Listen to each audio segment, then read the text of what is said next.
ya viene Danilo, yo sé que lo están esperando porque la Cámara de Diputados y Diputadas aprobó casi la totalidad de las enmiendas introducidas en el Senado a la mega reforma económica del gobierno. Sin embargo, el proyecto todavía no puede convertirse en ley. Una discusión deberá pasar por comisión mixta, lo hemos hablado, y requerimiento antes el Tribunal Constitucional. Mantienen abierto entonces el desenlace de algunas de sus normas más relevantes, especialmente aquellas relacionadas con invariabilidad tributaria, permisos ambientales e indemnización por resoluciones ambientales anuladas. Conversamos con Danilo Herrera, cientista político y sociodirector de Factor Crítico, consultora dedicada a la elaboración de narrativas y seguimiento legislativo. ¿Cómo está, Danilo? Bien, ¿y ustedes? Muy bien. Oye, antes de entrar a ver el tema de la mega reforma, tenemos que hablar un poquito, solamente porque lo vi en un tuit que pusiste de las declaraciones de Mara Seguini y que vuelva. No he hablado de Mara Seguini en Twitter. Pero Danilo. ¿Qué puse? Que vuelvan los fomes, ¿cómo dijiste? Que vuelva la política fome. Que vuelva la política. Esto en clara alusión a lo que dijo Mara Seguini. ¿Qué te parecieron esas declaraciones? Y a lo que le respondió el ministro del Alvarado. Interior. Alvarado, sí. Exactamente. Perdón por los fomes. Oye, tengo un problema con este micrófono. Lo voy a solucionar. Mira, lo rompí. Se echó el micrófono a Danilo Herrera en... Pero sigo aquí. Sí, sigue ahí. Y va a hablar entonces de el gobierno, que vuelvan los fomes, porque tú tenías una bandera de lucha en ese aspecto, ¿no, Danilo? Tengo una bandera de lucha en el tema de que, claro, ya basta de tanto espectáculo, ya basta tanto de sin filtro, porque no podemos estar esperando que la política siempre sea entretenida. No podemos vivir así. Es verdad, la política del espectáculo para muchos. A mí no me gusta la política del espectáculo. De hecho, hay una muy buena cuña del ex ministro de Justicia de Boric. Ya no me acuerdo cómo se llama, el abogado constitucionalista. Cordero. Luis Cordero. Que dice que vuelva a la política fome. Es una portada de la segunda del año pasado, creo. Y es muy interesante. ¿Por qué? Porque esto también tiene que ver con la política del reel, con que hay que ser espectacular, en vez de estar discutiendo ideas y formas de gobierno y cómo vamos a trabajar y cómo se está pensando Chile, cómo se mejora la vida de los chilenos. No estamos hablando de eso, estamos hablando de quién le pega más al otro, tipo sin filtro y tipo Mara Seguini pre-ministerio, digamos. Y parece que ahora post-ministerio también va a estar en la misma lógica. Sí, así es. Ya no voy a preguntarte más de la entrevista a Mara Seguini porque hoy día Danilo llegó y dijo que no quería hablar de eso. Así que, pero vamos a lo relevante. Quiero aclarar que el turno lleva 4 horas hablando de Mara Seguini. Pero no vamos a hablar aquí nosotros de Mara Seguini, vamos a hablar de la mega reforma y... Lo primero que te tengo que preguntar es, ¿en qué estado está esto? Y sale hoy de la comisión mixta, ¿cómo se ve la cosa? En este momento están en la sala... Primero lo que pasó ayer, perdón. Ayer se aprobó la mega reforma, se aprobó absolutamente todo, salvo la compensación a las municipalidades. ¿Por qué? Porque las municipalidades van a perder plata por esto de perdonarle del no pago de contribución a los mayores de 65 años. Y se tiene que reponer esa plata de alguna forma. Y esa alguna forma tiene que estar en la ley. Y esto es interesante porque el ministro Quirós llegó a un acuerdo con los alcaldes de derecha la semana pasada y llegó a una redacción de cómo se iba a compensar a todos los municipios. O a casi todos, porque no se va a compensar a los municipios ricos, digamos. Yo quiero saber qué opina la alcaldesa de Las Condes, el alcalde de Providencia, donde estamos. Hay varios alcaldes que deben estar muy enojados con esto porque su gobierno, porque todos los alcaldes del Barrio Alto votaron por José Antonio Kast. No sé si Las Condes votó por José Antonio Kast, ahora me entró la duda, pero bueno.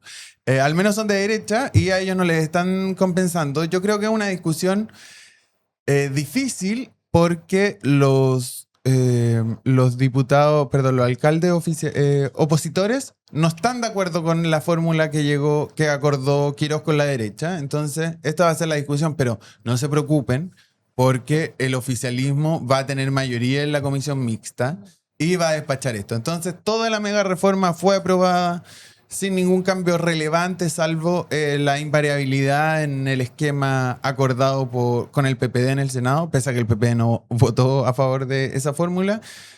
Todo el espíritu ya está listo. ¿Y qué debería pasar hoy día? Ahora, en este momento, la Cámara está sesionando en la sala y en algún momento de esa sesión se va a poner en votación la integración de la comisión mixta de parte de la Cámara. Tradicionalmente, a ver, el reglamento dice que la mesa propone 5 nombres y si no hay acuerdo en la sala se vota, con un voto más se gana.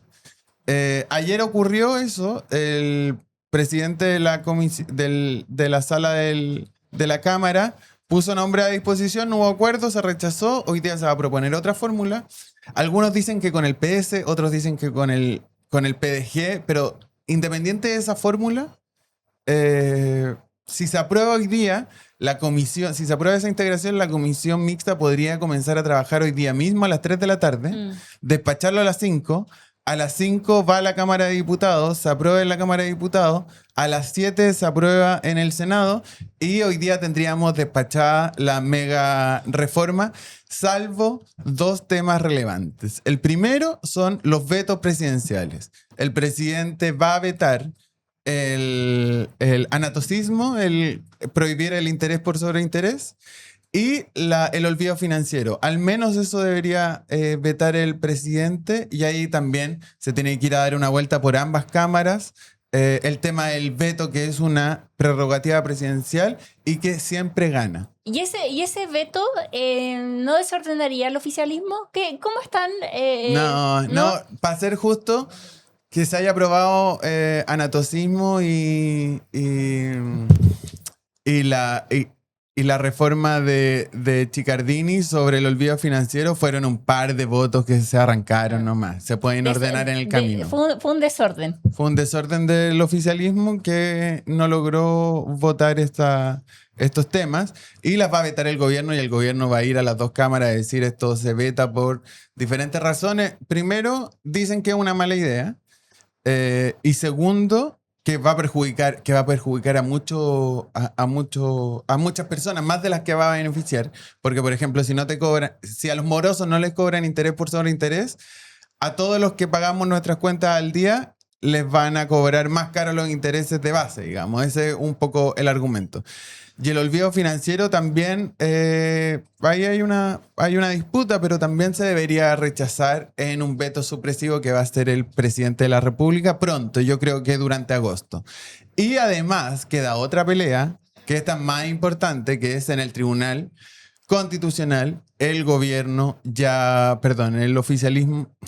Se presentaron 3 requerimientos ante el Tribunal Constitucional. Sí. ¿Qué normas, vamos con eso, son las que están siendo impugnadas? ¿Y cuáles son los argumentos principales de la oposición? La primera es invariabilidad tributaria. ¿Por qué? Porque esto, para que entendamos qué es la invariabilidad tributaria, le estamos diciendo a las empresas que inviertan X cantidad de plata, tus impuestos no se van a mover. El porcentaje que cobra el Estado de muchos impuestos no se va a mover durante 20, 15, 10 o 5 años, dependiendo del monto. Si es un monto de inversión más grande, tienes salvado 20 años, no te van a mover ningún impuesto de los que paga esa inversión en particular. ¿Qué argumenta la oposición? La oposición argumenta que no puede dejar amarrada la política tributaria durante 4 gobiernos, un gobierno que va pasando y una mayoría parlamentaria solo de estos 4 años. Y en ese contexto, ¿cómo puede funcionar y cómo funciona el Tribunal Constitucional? ¿Qué es lo que veta? El Tribunal Constitucional tiene que responder al requerimiento y decir por qué, porque estos requerimientos son como, esto es inconstitucional por esta cosa. por esta norma de la Constitución y el Tribunal Constitucional define si esto es constitucional o no según los argumentos del requerimiento, en este caso de la oposición. Y claro, ahí el Tribunal Constitucional tendrá que discutir sobre invariabilidad tributaria, que es lo que hablábamos, y también sobre la indemnización por rechazo de la RCA. Esto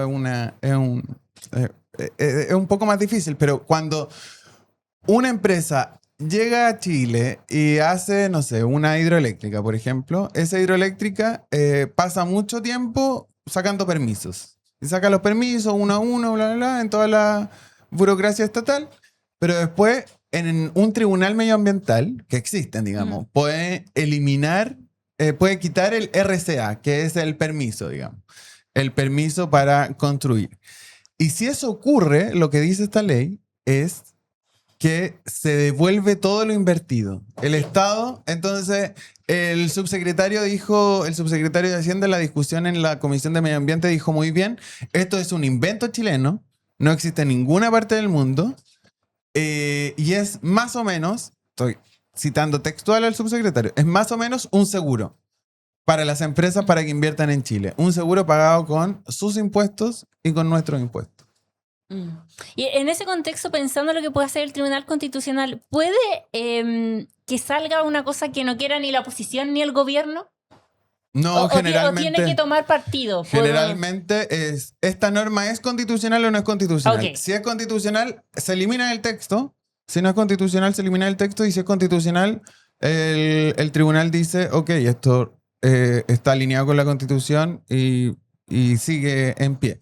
Pero por eso les digo que, independiente que hoy día se despache de la mixta, que puede pasar. Yo voy a estar hasta las 9 de la noche hoy día mirando el Congreso a ver qué pasa. Síganlo, porque ayer se me olvidó decirlo. Uy, sí, ayer yo estaba compitiendo con turno y yo estaba esperando que se fueran porque yo estaba mirando las votaciones de la mega reforma en la Cámara de Diputados y de reojo estaba mirando turno también. Y cuando se acaba turno, yo le pido a la conductora de este programa, oye, mándalos para allá. No pasó. Sí, pero ahora llegaron algunos. Les recuerdo que te sigan. Sí, Danilo Herrera D en YouTube. Y ahí hago seguimiento legislativo. Y bueno, claro, y lo que te iba a decir.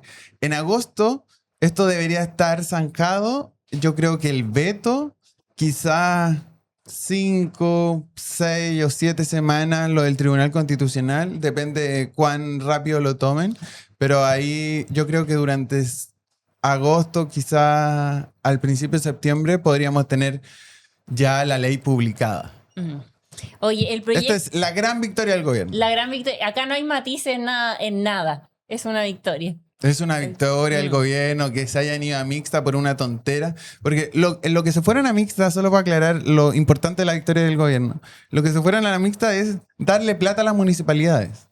Claro, se diferencian en el fondo, seguramente la oposición quiere más plata, pero también estáis de mano atada porque no podéis negar la plata que le va a llegar a las municipalidades por toda la plata que está perdiendo por contribuciones. ¿Y cuál fue entonces la estrategia política del PDG en su momento en decir que iba a rechazar ciertos artículos?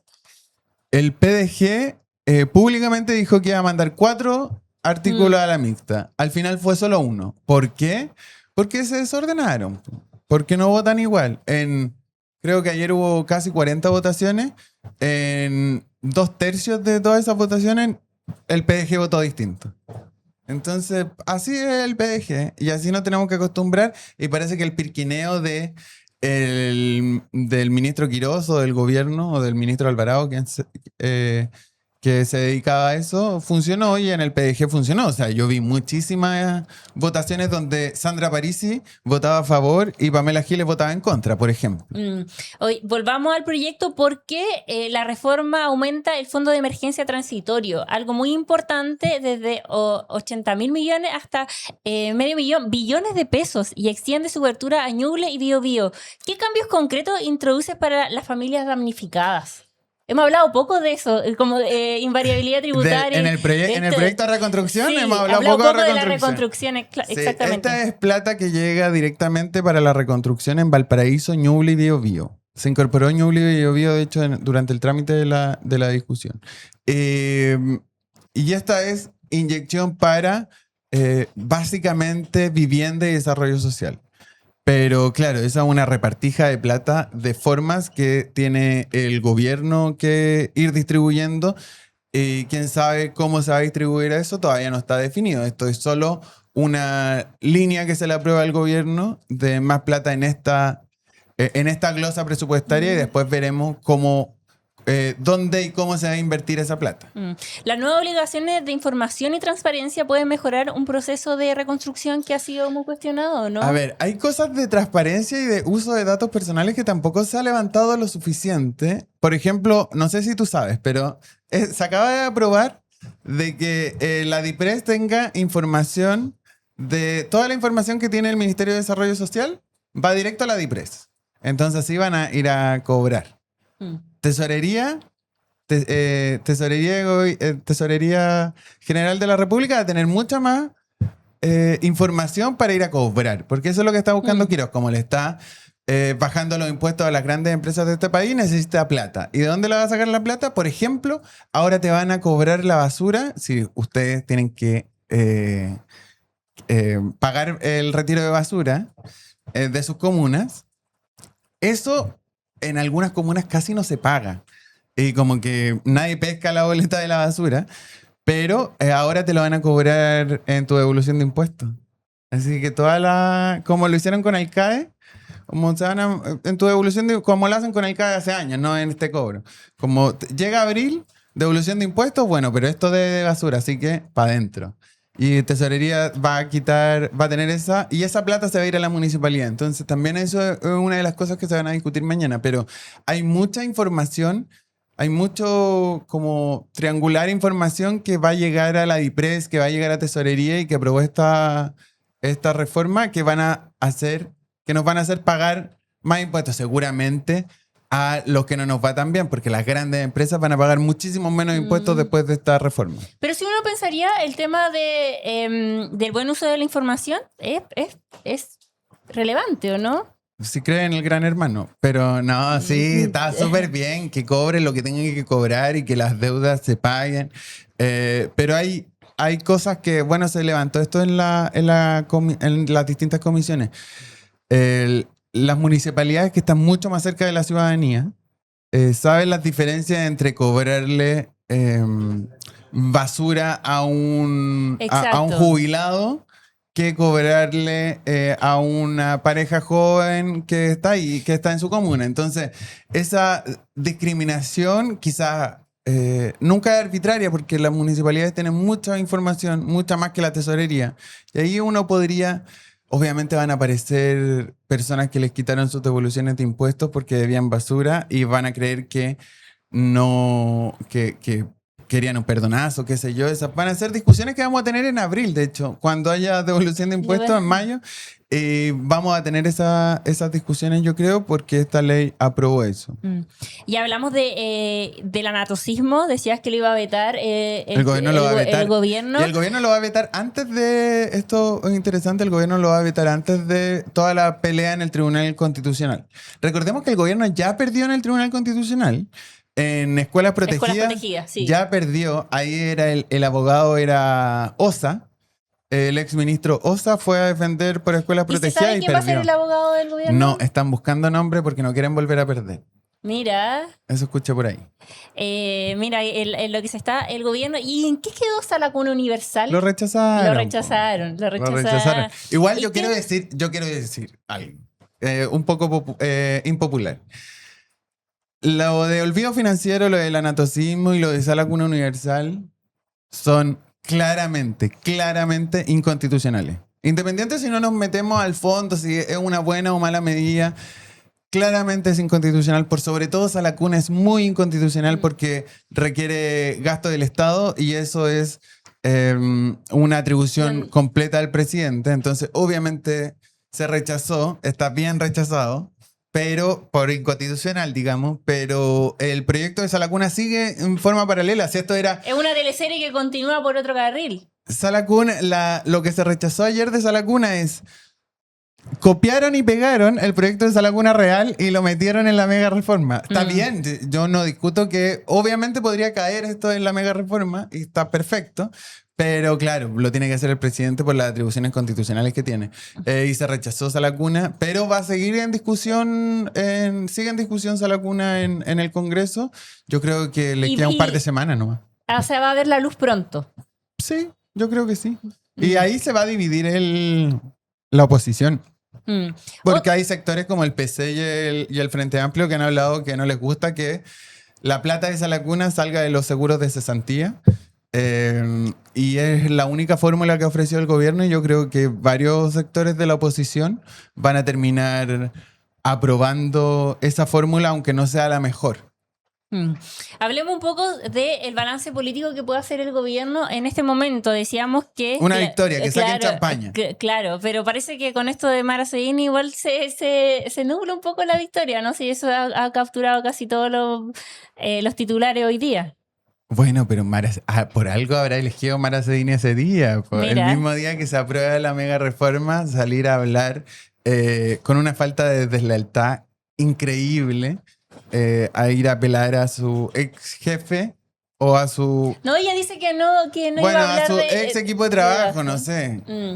También habló bien de su asesor y de su equipo, pero claro, tú no solo trabajas cuando estás en el gobierno, en una isla. Tienes trabajo con otros asesores del segundo piso. Hay uno con el que está muy, muy peleada. Valenzuela. Dicen que ir a Rastaval. Ese es el problema además, porque el cagüey no lo cuenta completo, entonces uno tiene que ir rellenando. El el parlamentario que le fue a pedir cargo, suponemos que es RN, no sabemos realmente. Desde la UDI hoy día Guillermo Ramírez dijo que no era, pero que no era la UDI. Que no era la UDI, que no era la UDI, así que quedó, porque también es que ella hoy día también salió como a apoyar lo que había dicho Mara Seguini, pero te preguntaba por el balance político y el balance político que puede hacer Quirós, porque sale un poco trasquilado, ¿no? Yo no estoy de acuerdo con eso. Quirós, el presidente Quirós, tenía un plan desde el primer día. Y ese plan se consolidó ayer, se confirmó. Y me pueden decir de que se peleó con la oposición, de que los parlamentarios ya no van a confiar en él. No importa, si ya tienen los votos. No, Tú claro. tenés que tener contento al PDG, le tenés que sacar luego el proyecto de ley de los pañales. Dicen que se va a empezar a discutir en agosto. Se puede comenzar a discutir, pero de ahí a que salga queda mucho. Y con eso los mantiene felices y tienen mayoría. Fin, se acabó. Quirós, yo creo que es la mayor victoria de este gobierno, es la de Quirós. Quirós entregó un plan. Y lo está cumpliendo, claro. Un plan completamente revolucionario. Hoy día decía en una radio de La Competencia, como Quirós es mucho más revolucionario que el presidente, el gobierno del presidente Kast es mucho más revolucionario que el gobierno del presidente Boric. O sea, los cambios profundos que ha implementado la doctrina Quirós son mucho más profundos que cualquier otro cambio que haya hecho el presidente Boric. Porque tuvieron una elección histórica que también fue el segundo proceso constitucional. Vieron lo que le pasó al gobierno de Gabriel Boric. Ellos vinieron inmediatamente. No esperaron meses para aplicar un diseño de gobierno. Inteligente, solo le estás dando, dando flores a la buena percepción de realidad que tiene este gobierno. Además, este gobierno, van a decir que es difícil comparar los dos gobiernos. El gobierno anterior tuvo elecciones todos los años. Sí, ok, pero son las condiciones que tienen cada uno, son las reglas del juego. Y creo que este gobierno lo está haciendo increíble para sus intereses. Increíble. Sí, es verdad. No hay ningún matiz al respecto, pero sí, lo que sí puede haber matiz, claro, ahí se cumple un objetivo, pero ¿cómo queda la correlación de fuerza? Tenemos una derecha que... La propia Mara Seguini, el reflejo de eso, que está fragmentada, que... Yo creo aquí, y haciendo link con lo de la Mara Seguini, yo les digo, como Quirós tiene todos los votos y este gobierno tiene todos los votos para hacer lo que quiera, sí, hasta que no los tenga. ¿Y cuándo no los puede tener? Por dos vías. Por el PDG y también por el Partido Nacional Libertario. No es casual que en la entrevista de Mara Seguini, en el panel de Sin Filtro, haya estado los hermanos Kaiser. Por primera vez en Sin Filtro, me enteré ayer que lo vi.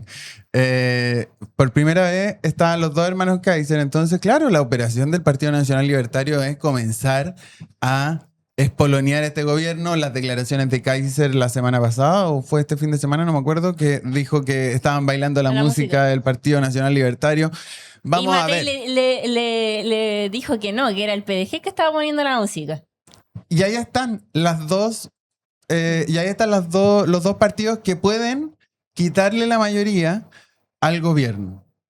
Si pierde la mayoría del gobierno, ahí podemos hablar de otras cosas y que quizás va a ser más difícil. Ayer mismo, yo no he logrado estudiarlo porque estaba solo con la mega reforma, pero ayer mismo fue presentada la reforma laboral. Exacto. Esto de las 52 horas, que hay un poco de caricatura que hicieron algunas personas de la oposición al respecto del proyecto de ley. Yo lo voy a leer y la próxima semana les traigo mi apreciación de aquel, pero se vienen reformas importantes, revolucionarias, como la mega reforma tributaria, como el tema laboral. Hoy día se vota hasta total despacho de la Comisión de Educación los cambios al sistema de admisión escolar. ¿Y en qué está seguridad? ¿Otra de las batallas de este gobierno? No está en nada seguridad. No hay nada ocurriendo, en seguridad no hay nada importante ocurriendo en el Congreso. Nada.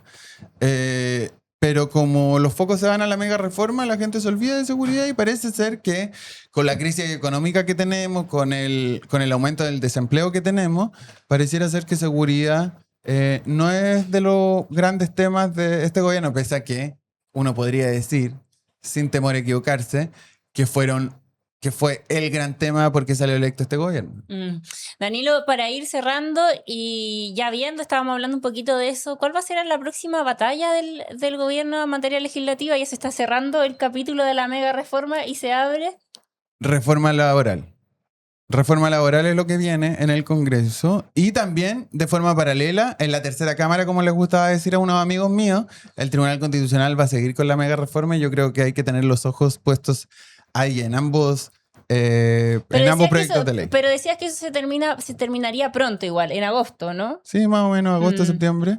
Pero vamos a seguir en esto. Y otro tema relevante que también es una contrarreforma es lo que está pasando en el sistema de admisión escolar, en el SAE, que también va a pasar, la primera semana de agosto va a pasar a la sala de la Cámara y también hay que ver qué tan discriminador es el nuevo sistema de admisión escolar que está proponiendo este gobierno. Perfecto. Muchas gracias, Danilo.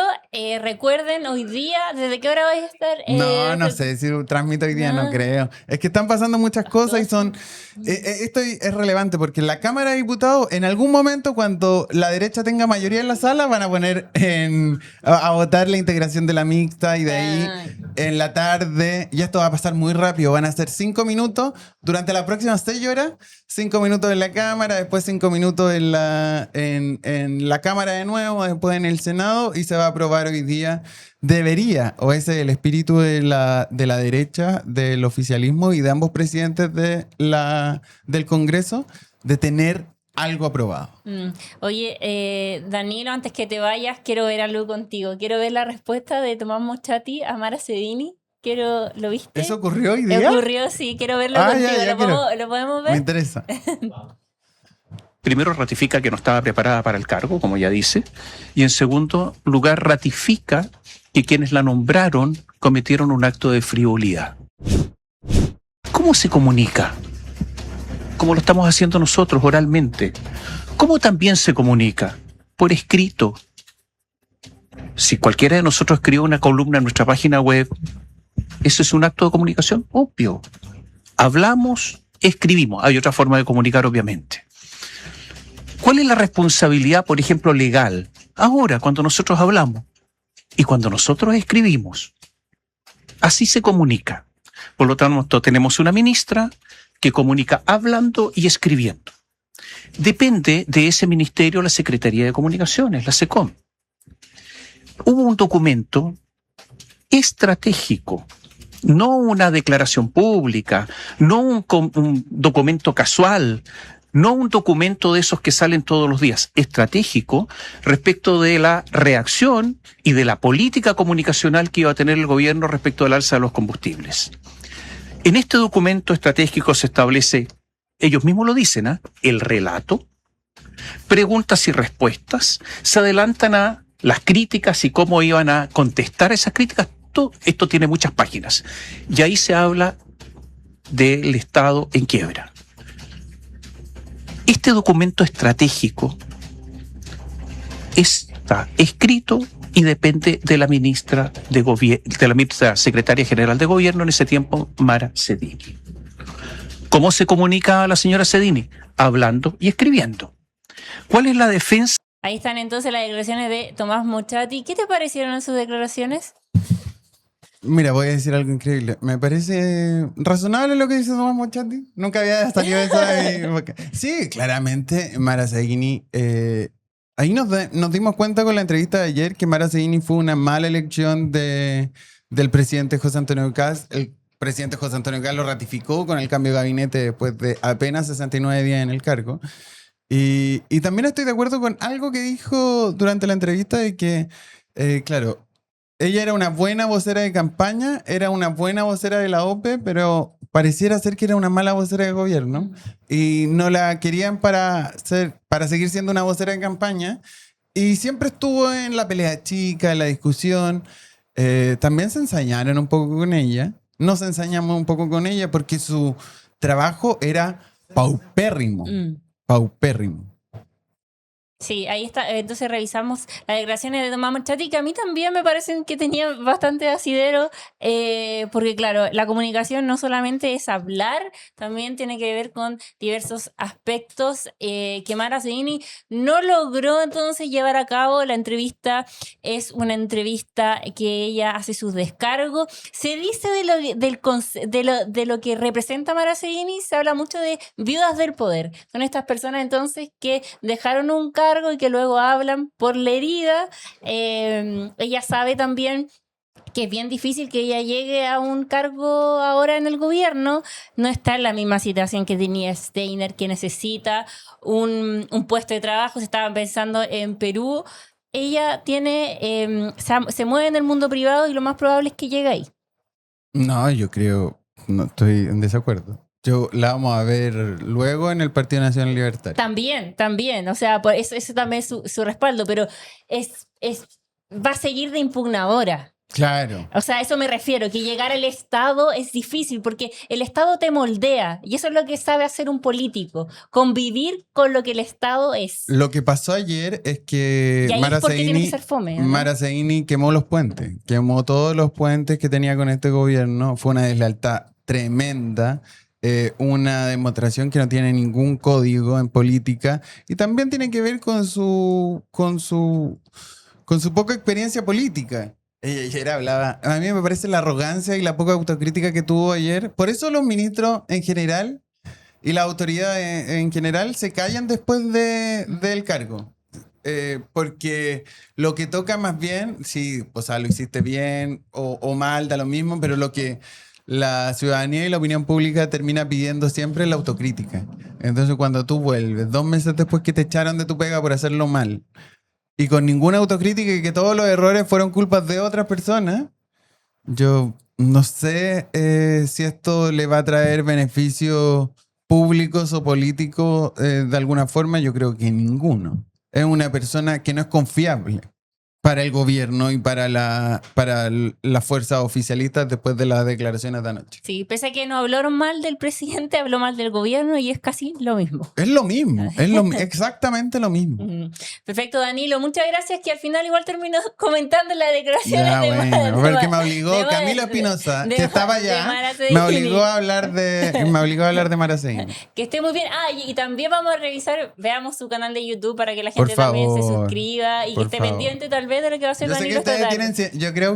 Yo sé que ustedes tienen 100.000, yo tengo apenas 5.000. Pero hace un trabajo honesto. Es honesto. Mira toda mi participación en distintos medios de comunicación. Hasta en la tele regional, imagínate lo humilde. Sí, lo humilde.